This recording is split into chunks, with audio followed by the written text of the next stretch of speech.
வணக்கம். என்ன செய்தி பார்க்க போறோம்னு கேட்டீங்கன்னா, திமுக பாஜக கூட்டணி அதிகாரப்பூர்வமான பேச்சுவார்த்தைகள் தொடங்கியது. பல பேருக்கு இது உண்மையா பொய்யா என்ற சந்தேகம் இருக்கும். அது உண்மைதான் என்ற விஷயத்தையும், ஏன் இப்போ கூட்டணிக்கு வராங்க, என்ன அவசியம் என்ற விஷயத்தையும், ரெண்டாவது அதிமுக கூட்டணி விட்டு பாஜக வெளியேறி விட்டதா அப்படின்னு ஒரு டவுட் இருக்கும். ஸோ பாஜகவுடைய நிலைப்பாடு என்னவா இருக்குது என்று தெரிந்து கொள்வதற்கு தான் ரொம்ப ஆசைப்படுவீங்க. ஏன்னா அதிமுக பாஜக கூட்டணி உருவாக்குன்ற பொழுது கூட அண்ணாமலைக்கு முக்கியத்துவம் தரலப்பா, அதனால அதிமுகவே ஓட்டு போடக்கூடாதுப்பா அப்படின்னு சொல்லிவிட்டு அதிமுகவுக்கே ஓட்டு போடாம தேர்தலை புறக்கணித்த பாஜக தொண்டர்களை பார்த்துருக்கோம். அப்படி இருக்கும்போது இத்தனை ஆண்டு காலமாக திமுகவை விமர்சனம் பண்ணிட்டு வந்த திமுக தீய சக்தி என்று அதை அழித்தொழிக்க வேண்டும் என்று சொன்ன பாஜகவினர் திமுக பாஜக கூட்டணி உருவானா வேலை பார்ப்பாங்களா? அதனால பாஜக தலைமையினுடைய கருத்து என்ன என்பதை பற்றி நீங்க அறிய துடியாய் துடிப்பீங்க. அதையும் நான் சேர்த்து சொல்ல போறேன். ஆனா அதற்கு முன்பாக இதுவரைக்கும் நம்ம சேனலை நீங்க சப்ஸ்கிரைப் பண்ணலன்னா மறக்காம சப்ஸ்கிரைப் பண்ணிக்கிட்டு கொஞ்சம் சப்போர்ட் பண்ணுங்க. 2 நாளைக்கு முன்பாக தான் திமுகவினுடைய இளைஞரணி ஆலோசனை கூட்டமாக நடந்தது. அந்த கூட்டத்தில் திமுக அவங்களுடைய ஒட்டுமொத்த இளைஞரணியினுடைய நிர்வாகியும் வச்சு காங்கிரஸுக்கு எதிராக கோஷமிட வச்சாங்க. அதுவும் ரொம்ப வலிமையாக எதிர்ப்பை பதிவு செய்யக்கூடிய அளவுக்கு அந்த கோஷமானது இருந்தது. இளைஞரணி நிர்வாகி மட்டுமே காங்கிரஸ் மீது கடுமையாக விமர்சனம் வைக்கல, அதை தாண்டி உதயநிதி ஸ்டாலின் அவர்களும் ரொம்பவே கடுமையாக விமர்சனம் வச்சாரு. இதோட காங்கிரஸ் திமுகவுடன் கூட்டணிகளை சேர்க்கவே கூடாது அப்படின்னு அழுத்தம் திருத்தமா சொல்லிட்டாரு. பாஜகவை அடிக்கிறோமோ இல்லையோ, ஆனால் காங்கிரஸை எங்க பார்த்தாலும் அடிக்கிறோம். இனிமே நம்முடைய அரசியல் பிரதான எதிரியே காங்கிரஸ் தான் அப்படின்னு சொல்லிவிட்டு இந்த இளைஞரணி ஆலோசனை கூட்டத்துக்கு பிறகு எல்லோருமே சமூக வலைதளத்துல கருத்தை பதிவிட்டார்கள். நாம காங்கிரஸ் அடிக்க வேண்டும் என்றால் நம்ம பாஜகவுடன் கூட்டணி சேர்ந்தே ஆகணும். எதிரிக்கு எதிரி, நண்பனுக்கு நண்பன் என்ற அடிப்படையில் காங்கிரஸுக்கு எதிரி பாஜக. அதனால இப்போ பாஜக நமக்கு நண்பன், அதனால் நாம பாஜகவுடன் கூட்டணி வைப்பதுதான் சரி என்று சொல்லிட்டு இளைஞரணி ஆலோசனை கூட்டத்துக்கு பிறகு திமுகவில் இருக்கக்கூடிய இளைஞரணி நிர்வாகிகள் அத்தனை பேரும் தங்களுடைய சமூக வலைத்தளத்துல திமுக பாஜக கூட்டணி உருவாகிறது, அதிகாரப்பூர்வமான பேச்சுவார்த்தையானது தொடங்கிவிட்டது, காலத்துக்கு ஏற்ற மாதிரி கட்சியினுடைய தேவைக்கு ஏற்ற மாதிரி நாம கூட்டணி முடிவுகளை எடுக்க போறோம் அப்படின்ற செய்தியை அதிகமாக பகிர்ந்தார்கள். இது ஏன் பகிர்ந்தார்கள் அப்படின்னு பார்க்கும்பொழுது, இத்தனை ஆண்டு காலமாக பாஜக எதிர்ப்பில் இருந்த திமுக இப்போ திமுக பாஜகவுடன் கூட்டணி சேருகிறது என்று சொன்ன பிறகு தொண்டர்களுடைய மனநிலையை அறிந்து கொள்ள வேண்டும், மக்களுடைய எண்ண ஓட்டத்தை அறிந்து கொள்ள வேண்டும். திமுக பொறுத்த வரைக்கும் பெருசா சிறுபான்மையர் ஓட்டை பற்றி இப்போது கவலைப்பட வேண்டிய அவசியம் கிடையாது. ஏன்னா சொலையாக சிறுபான்மையர் வாக்கானது திமுக வந்துகிட்டு தான் இருந்தது. ஆனா விஜய் வராத வரைக்கும், விஜய் வந்த பிறகு ஒட்டுமொத்தமாக அந்த பக்கம் போயிடுச்சு. அதனால திமுக பொறுத்த வரைக்கும் சிறுபான்மையர் வாக்க இனிமே அறுவடை செய்ய முடியாது. பெரும்பான்மை இருக்கக்கூடிய இந்துக்கள் வாக்க தான் திமுக நம்பி இருக்கணும். அதனால இப்போ பிரேமலதா விஜயகாந்த் இன்னும் சின்ன சின்ன இஸ்லாமிய இயக்கங்களுடன் வைகோவுடன் இருந்து 2029 நாடாளுமன்ற தேர்தலை சந்திக்க முடியுமா? சந்தித்தால் திமுகவுக்கு வெற்றி கிட்டுமா? அதனால இவர்தான் பிரதமர் வேட்பாளர் என்று முன்னிறுத்தி தேர்தலை சந்தித்தா மட்டும்தான் திமுக வெற்றி பெறும். அதனால இந்து வாக்கு வங்கியானது திமுகவை நோக்கி நகர வேண்டும் என்றால் பாஜகவுடன் கூட்டணி வைப்பதில் தப்பில்லை. மக்களுடைய எண்ண நீரோட்டம், தொண்டர்களுடைய எண்ண நீரோட்டம் இவற்றை பற்றி தெரிந்து கொள்வதற்கு திமுக தலைமையே திமுக பாஜக கூட்டணி உருவாகிறது என்ற செய்தியும், அதிகாரப்பூர்வமாக பேச்சுவார்த்தை தொடங்கி இருக்குது என்ற விஷயத்தையும் சமூக வலைத்தளத்துல பதிவிடுங்க. அப்புறம் மக்களுடைய பல்ஸை தெரிஞ்சுக்கலாம், தொண்டர்களுடைய பல்ஸை தெரிஞ்சுக்கலாம். அதுக்கப்புறம் கூட்டணி பேச்சுவார்த்தையை நடத்துறதா இல்ல பாஜகவுடன் விலகியே இருப்பதா என்ற விஷயம் நம்மளுக்கு தெரியும். ஏன்னா இப்போ தவேகா பொறுத்த வரைக்கும் 2 அசைன்மெண்ட்டை கையில் எடுத்திருக்கிறது. ஒன்று, திமுகவில் இருக்கக்கூடிய அனுபவம் வாய்ந்த விரக்தியில் இருக்கக்கூடிய முக்கிய தலைவர்களை தவேகாவுக்கு அழைத்து வருவது. அதன் மூலமாக ஒவ்வொரு மாவட்டத்திலும் சரி தவேகாவை பலப்படுத்துவது, ஒரு புரட்சி மூலமாக, ஒரு கவர்ச்சி மூலமாக விஜய்க்கு வாக்களித்து விட்டார்கள். மீண்டும் விஜய் வெற்றி பெற வேண்டும் என்றால் அனைத்து மாவட்டங்களிலும் மக்களுக்கு தெரிந்த அறிமுகமான செல்வாக்கு மிக்க தலைவர்கள் வேண்டும் தவேகாவு. அதனால திமுகவிடம் இருந்து தூக்கினாதான் அது சரியா இருக்கும் சொல்லிட்டு விரக்தியில் இருக்கக்கூடியவங்க, தலைமை கண்டுக்கலையே, நம்மளை ஓரம் கட்டிட்டாங்களே என்று எண்ணக்கூடிய திமுகவில் இருக்கக்கூடிய முன்னாள் எம்எல்ஏக்கள், முன்னாள் அமைச்சர்கள், முன்னாள் எம்பிக்கெல்லாம் தட்டி தூக்க வேண்டும் என்ற அசைன்மெண்ட்டை தவேகா கொடுத்திருக்குது. அதைப்படி தவேகாவில் செல்வாக்கு மிக்கவர்கள் எல்லா பகுதியிலும் களம் இறங்கி முக்கிய திமுகவினுடைய தலைகளை தூக்கி கட்சியில சேர்த்துக்கிட்டு வராங்க. இப்படி முக்கிய தலைகளை தவேகாவில் இணைக்கின்ற பொழுது அந்த முக்கிய தலை பின்னாடி இத்தனை நாளும் அரசியல் செய்திருந்த ஒட்டுமொத்த கட்டமைப்பும் அப்படியே திமுக வந்து நகர்ந்து அப்படியே தவேகாவுக்கு போய் சேருது. அதனால ஒவ்வொரு மாவட்டத்திலும் திமுக பலவீனம் அடைந்து கொண்டு வருது. அதனால அதை தடுத்து நிறுத்தணும், மீண்டும் திமுக எழுந்து வரும் என்ற எண்ணத்தை உருவாக்கணும். அதுக்கு பாஜகவுடன் சேர்ந்தா மட்டும்தான் அது சரியானதாக இருக்கும். எப்படியா இருந்தாலும் சரி திமுக டெல்லியுடன் தொடர்புல இருந்தா மட்டும்தான் திமுகவுடைய முன்னாள் அமைச்சர்கள் தப்பிப்பார்கள். அமலாக்கத்துறையானது அடுத்தடுத்த கடிதங்களை எழுதி கொண்டே இருக்கிறது. அப்படி அடுத்தடுத்த கடிதங்கள் எழுதி கொண்டே இருக்கின்ற போது விஜய் அவர்கள் அந்த கடிதத்தின் மீது நடவடிக்கை எடுக்கின்றாரோ இல்லையோ, ஆனால் இப்போது புதுசா கொண்டு வந்திருக்கின்ற சட்டத்தின் அடிப்படையில் 120 நாளுக்கு பிறகு விசாரணையை அமலாக்கத்துறை அதிரடியாக செய்யலாம்.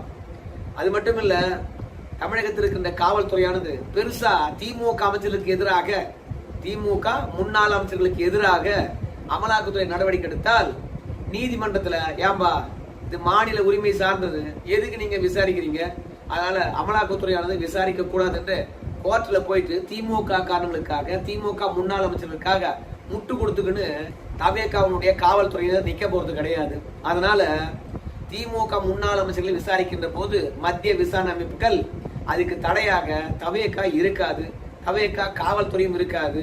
தமிழக அரசாங்கத்துடைய வழக்கறிஞர்களும் திமுகவுடைய முன்னாள் அமைச்சருக்கு ஆதரவாக களமிறங்க போறது இல்லை. அதனால டெல்லியிலே நாம கனெக்டை வச்சுக்கிட்டோம்னா நம்முடைய முன்னாள் அமைச்சர்களை காப்பாற்ற முடியும். ஏன்னா ஊழல் செய்யாத துறையே இல்லை திமுக. ஒருத்தரை பிடிச்சி உள்ள போட்டாங்கன்னா அடுத்தடுத்தவங்க உள்ள போயிட்டே இருப்பாங்க. அதனால ஆட்சி அதிகாரத்தில் இல்லாத தருணத்தில் நாசுக்கா செயல்பட்டா மட்டும்தான் கட்சியை காப்பாற்ற முடியும். 2016 இருந்து 2021 வரைக்கும் பாஜகவை கடுமையாக எதிர்த்தாங்க. அதுக்கு என்ன காரணம் கிடைக்குன்னா, ஏற்கனவே திமுக 5 ஆண்டு காலம் ஆட்சியை இழந்திருந்தது. அதனால பெருசா ஊழல் புகார்கள் 2016 இருந்து 2021 வரைக்கும் திமுகவுடைய முன்னாள் அமைச்சர்கள் மீது இல்லை. ஆனா இப்பதான் ஆட்சியை விட்டு இறங்கி இருக்கின்றார்கள். பல வழக்குகள் மத்திய விசாரணை அமைப்பே வந்து பாத்தீங்கன்னா போட்டிருக்குது. மாநில லஞ்ச ஒழிப்பு துறையும் பல வழக்குகள் போட்டிருக்காங்க.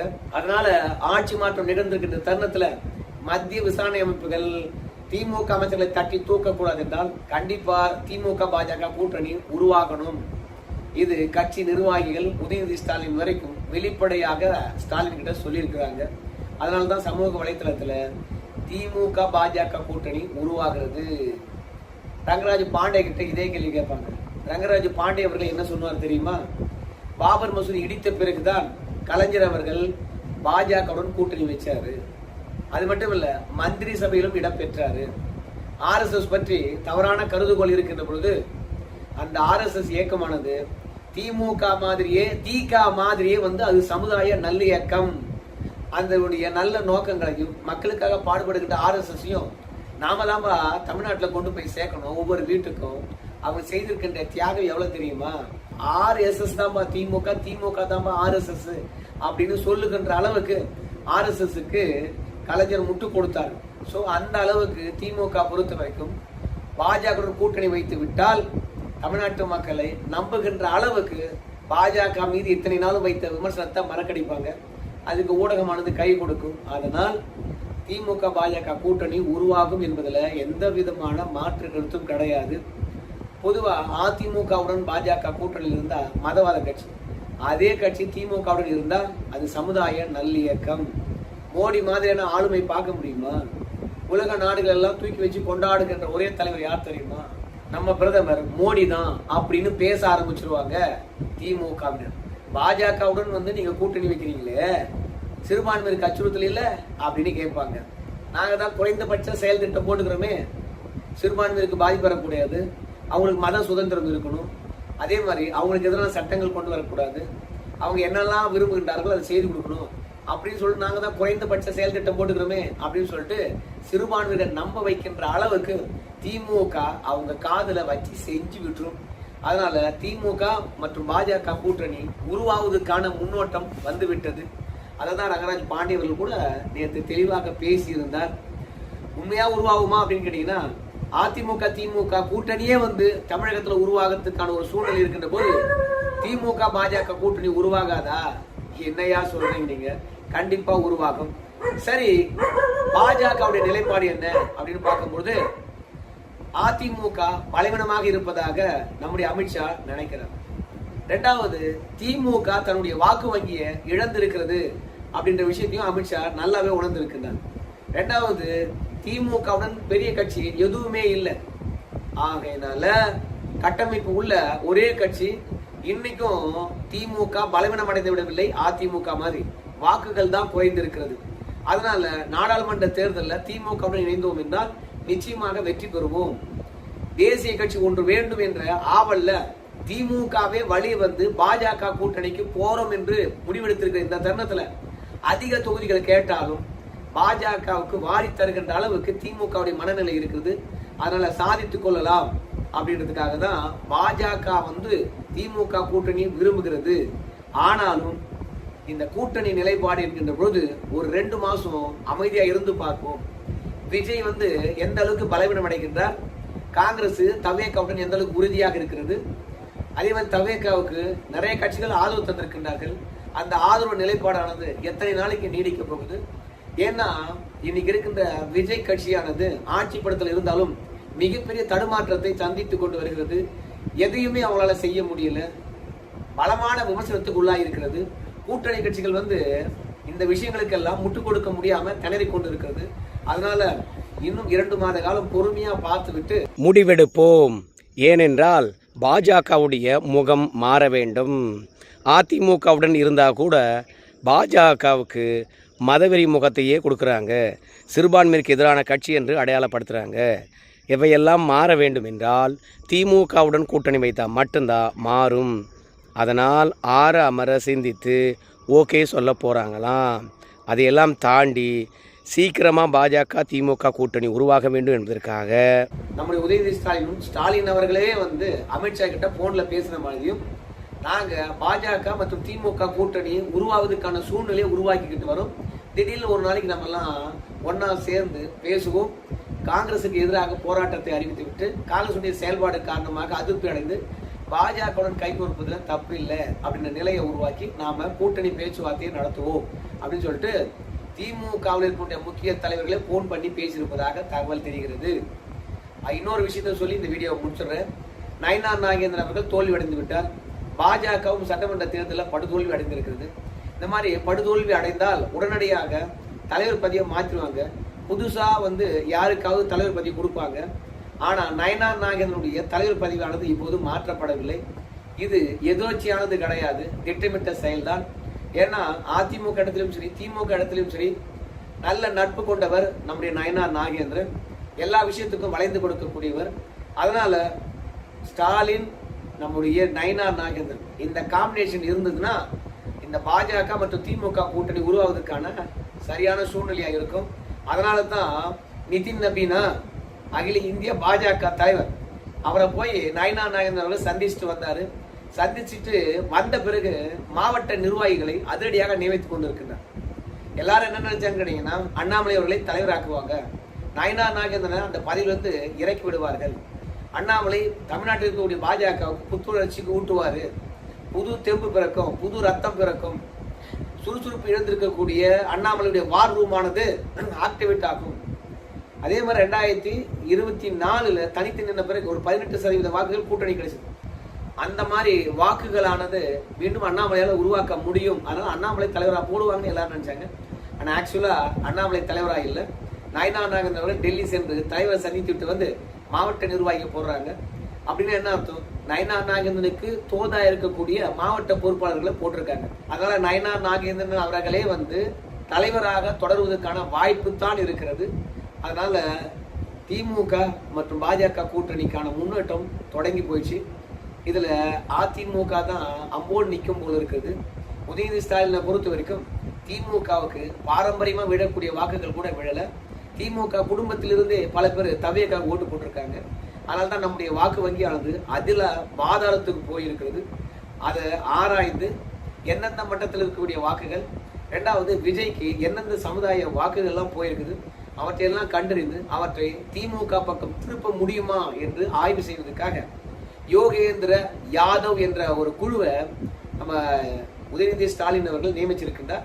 தமிழ்நாடு முழுவதும் போய் சுற்றுப்பயணம் செய்து அவங்க ஜூன் 15க்குள்ள அறிக்கை தருவாங்க. அந்த அறிக்கையின் அடிப்படையில் திமுக மற்றும் பாஜக கூட்டணியானது உருவாகும்.